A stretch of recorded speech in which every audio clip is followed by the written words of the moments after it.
اللهم صل على محمد وآل محمد.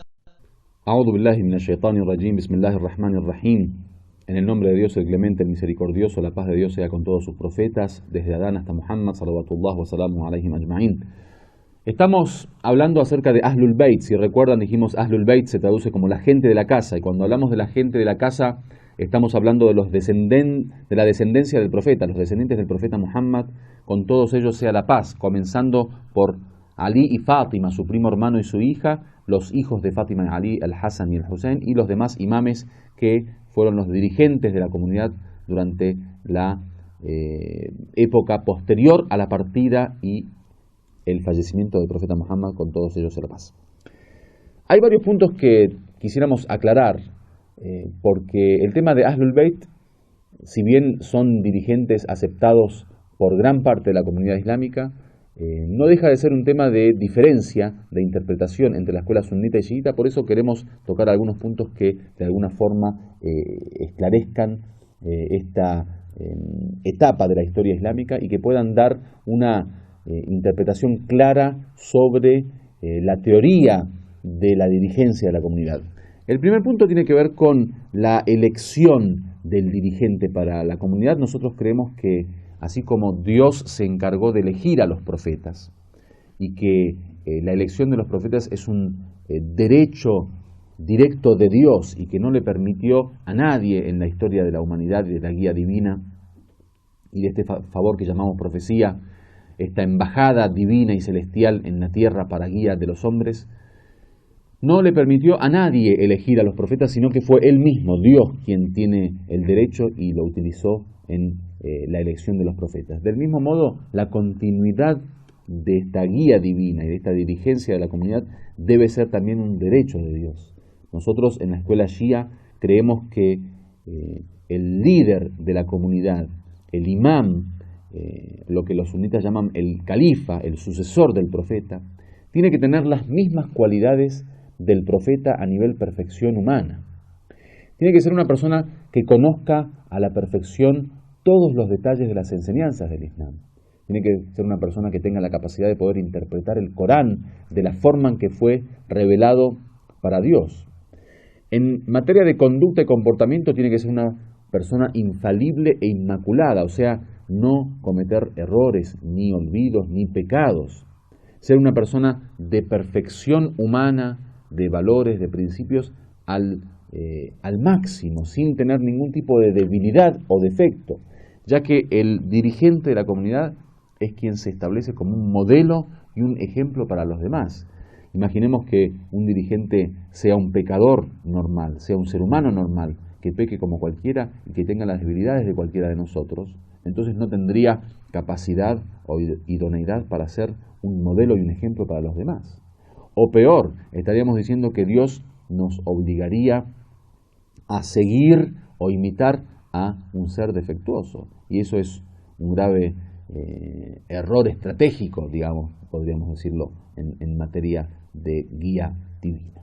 Dios quiere establecer un dirigente que sea un modelo para que justamente pueda llevar y tomar de la mano a los hombres hacia un estado de perfección. Y es necesario que ese dirigente, en primera instancia, conozca a la perfección el Islam. En segunda instancia, sea quien interprete el Corán y quien lo explique a los demás. Si alguien no tiene conocimiento del Corán y no conoce su interpretación, entonces es muy difícil que pueda explicarlo a los demás. En tercer lugar, que él mismo sea un representante del Corán en su acción y en su conducta. Por eso el profeta Muhammad aparece en el Corán como aquel personaje que por un lado va a esclarecer y va a transmitir el Corán litubayyina linnas, dice el Corán. O sea, para que puedas explicar a la gente, para que puedas transmitir el mensaje del Corán a la gente, tiene que conocer el Corán. Dos, dice que el profeta Muhammad es un ejemplo a seguir, es un modelo. Dice, walakum fi rasulillah uswatun hasana. Dice, tienen en el profeta de Dios un modelo bueno, un buen modelo, un buen ejemplo. Entonces, ese buen ejemplo, que es quien corporiza y personifica de alguna forma al Corán, tiene que continuar después del profeta Muhammad del mismo modo. Entonces, El primer punto es el tema de la elección. Nosotros creemos que Dios es el que tiene derecho a la elección de sus guías, de sus enviados, de sus mensajeros y de los sucesores de los mensajeros de Dios. El segundo punto tiene que ver con el tema del conocimiento, que dijimos, aquel que no conoce a la perfección el Islam, aquel que no conoce en detalles el Corán, no puede aplicarlo, porque al fin y al cabo la guía no solo tiene que saber explicar e interpretar el Corán, sino que ser el modelo de aplicación del Corán. Por eso para nosotros el imam, o lo que llaman los sunitas el califa, que también es una expresión, digamos, coránica, una terminología coránica, dice Khalifatullah, el Corán, el vicerregente de Dios en la tierra. Obviamente tiene que ser alguien que pueda aplicar en su caso personal y a nivel social el modelo coránico. Por eso nosotros, el imam no solamente es un guía espiritual, sino que también es un líder político. Es quien guía a la sociedad hacia un estado de justicia. Es el gobernante, porque ustedes saben muy bien que el profeta no solo dejó el Corán como proyecto, sino que también dejó una sociedad organizada de tal modo que había creado un gobierno. En la época de Medina del profeta, el profeta, además de ser enviado de Dios y quien guiaba a los hombres en el sentido moral y espiritual, era también un gobernante. Era quien aplicaba la ley de Dios en la tierra. Era quien gobernaba con la palabra de Dios en el caso de los seres humanos que tenía como seguidores. Entonces, el rol del imam no es solo un rol de guía espiritual o religiosa, sino que también es el gobernante. Y ese gobernante, para gobernar según la palabra de Dios, tiene que ser un gobernante justo. Y no es justo más que el hombre que conoce la ley divina y que sabe aplicarla de la forma en que Dios lo propone, y además que sea infalible, o sea, que no tenga posibilidad de equivocarse al momento de gobernar, porque también muchos podrían decir, bueno, tal persona, por ejemplo, gobierna según Dios, pero quizá a través de un error uno pueda perdonar porque simplemente se equivocó. En el caso del gobierno de Dios no es así, porque Dios desea que realmente su gobierno sea representativo de su guía.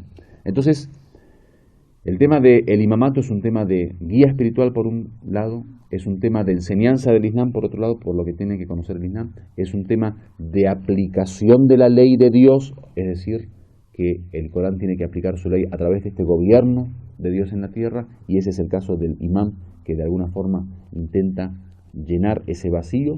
Obviamente cuando hablamos del gobierno de Dios no necesariamente estamos hablando de que todos los imames pudieron gobernar, porque después vamos a ver seguramente en algún momento, o cuando lean acerca de la historia del Islam, que muchos de estos imames no se les dio la oportunidad de desarrollar o aplicar su imamato en el gobierno. Es decir, que muchos de ellos en muchos de los tiempos de la historia del Islam estuvieron en condiciones o vivieron bajo condiciones lejanas a la posibilidad de poder gobernar y ser dirigentes o comandantes de la sociedad islámica a través del gobierno de Dios.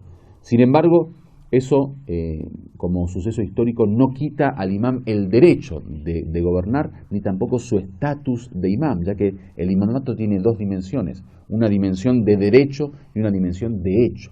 Los imames, estos 12 imames que nosotros creemos que son los dirigentes después del profeta Muhammad y los sucesores de esta causa y de esta personalidad como fue la personalidad del profeta Muhammad como guía de la comunidad y comandante de la comunidad, dirigente del gobierno islámico, continuaron siendo imames y teniendo ese derecho a imamato porque Dios se los otorgó, aunque muchos de ellos no tuvieron la posibilidad de gobernar de hecho, en facto. Por lo tanto, esto es también un resumen acerca del rol social, político, espiritual y de dirigencia que tuvieron los imames de Ahlul Bayt. Muchísimas gracias y que Dios los bendiga. Hasta la próxima.